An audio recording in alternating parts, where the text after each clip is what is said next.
ഓണാഘോഷങ്ങളുടെ ഭാഗമായാണ് ഇടുക്കി ചെറുതോണി ഡാമുകളിൽ പൊതുജനങ്ങൾക്ക് സന്ദർശനം അനുവദിച്ചത്. ചെറുതോണി ഡാമിന് സമീപത്തെ പ്രവേശന കവാടത്തിൽ എത്തുന്നവരെ കർശന പരിശോധനകൾക്ക് ശേഷമാണ് ഇവിടേക്ക് കടത്തിവിടുന്നത്. അയൽ സംസ്ഥാനങ്ങളിൽ നിന്നുള്ളവർക്ക് പുറമെ ഉത്തരേന്ത്യക്കാരും ഈ ഏഷ്യൻ അത്ഭുതം നേരിൽ കാണാൻ എത്തുന്നുണ്ട്. KSEBയുടെ ഹൈഡൽ ടൂറിസം വിഭാഗമാണ് സന്ദർശകർക്ക് സ്പീഡ് ബോട്ട് സഞ്ചാരം ഉൾപ്പെടെയുള്ള സൗകര്യങ്ങൾ ഒരുക്കിയിരിക്കുന്നത്. കുളിർമഞ്ഞും കാറ്റുമേറ്റുള്ള ജലാശയത്തിലെ യാത്രക്കിടയിൽ കാട്ടാനക്കൂട്ടങ്ങളെ വരെ അടുത്ത് കാണാമെന്നതാണ് സന്ദർശകരെ ഏറെ തൃപ്തിപ്പെടുത്തുന്നത്.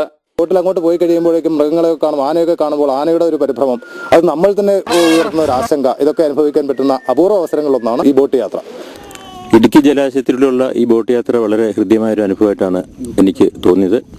ഈ മാസം 30 വരെ ഇവിടെ പൊതുജനങ്ങൾക്ക് പ്രവേശനം അനുവദിച്ചിട്ടുള്ളൂ. ഇപ്പോൾ ഓണം, ക്രിസ്മസ് സമയങ്ങളിൽ മാത്രമുള്ള ഈ അവസരം വർഷം മുഴുവനാക്കണമെന്ന ആവശ്യം ഉയരാൻ തുടങ്ങിയിട്ട് നാളേറെയായി.